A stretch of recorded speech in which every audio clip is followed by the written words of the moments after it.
Grand Teacher relate les histoires de la finance.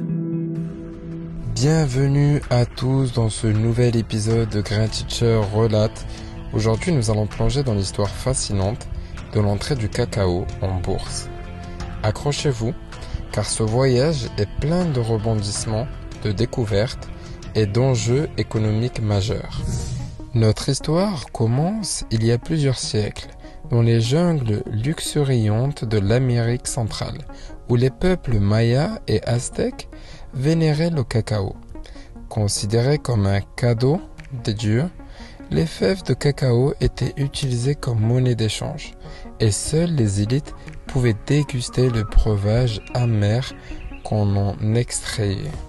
Ces fèves, elles sont plus précieuses que l'or. Offrez-les avec révérence, car elles viennent de Quetzalcoatl lui-même. Mais le destin du cacao allait prendre un tournant inattendu avec l'arrivée des conquistadors espagnols au XVe siècle.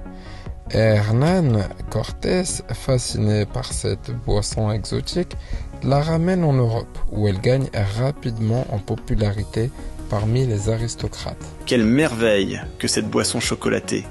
Qui aurait cru que ces fèves, une fois transformées, pouvaient apporter tant de plaisir? Cependant, ce n'est qu'au XVIIe siècle que le cacao commence à se démocratiser avec l'ouverture des premiers salons de chocolat à Paris et à Londres. La demande explose et bientôt le commerce du cacao devient une entreprise internationale. C'est à ce moment que notre histoire s'accélère. Le 19e siècle marque un tournant décisif. Avec l'industrialisation, la production de chocolat se modernise et la demande mondiale augmente de façon exponentielle.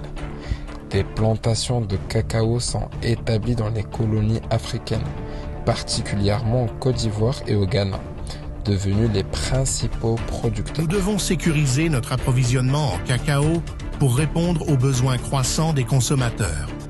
La spéculation sur les fèves de cacao pourrait bien devenir la clé de notre succès financier. C'est alors qu'apparaît l'idée de coter le cacao en bourse. En 1925, la bourse des fèves de cacao de Londres est créée, permettant aux négociants de spéculer sur les futures récoltes. Cette innovation transforme le commerce du cacao et le rend vulnérable aux fluctuations des marchés financiers. Le prix du cacao monte en flèche. La demande dépasse l'offre, c'est le moment d'acheter. L'ère moderne du cacao en bourse est marquée par des événements historiques majeurs. Les crises politiques dans les pays producteurs, les fluctuations climatiques et les innovations technologiques influencent le cours du cacao de manière dramatique. Aujourd'hui, la volatilité des prix du cacao est une source constante de préoccupation.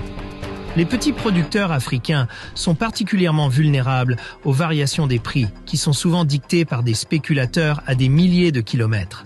Malgré les défis, le cacao reste un produit incontournable sur les marchés financiers mondiaux. Les grandes entreprises de chocolat continuent d'influencer les prix, tandis que les consommateurs du monde entier savourent chaque jour ce produit issu d'une histoire riche et complexe. Merci d'avoir suivi cet épisode de Grand Teacher relate. J'espère que vous avez apprécié ce voyage au cœur de l'histoire du cacao en bourse.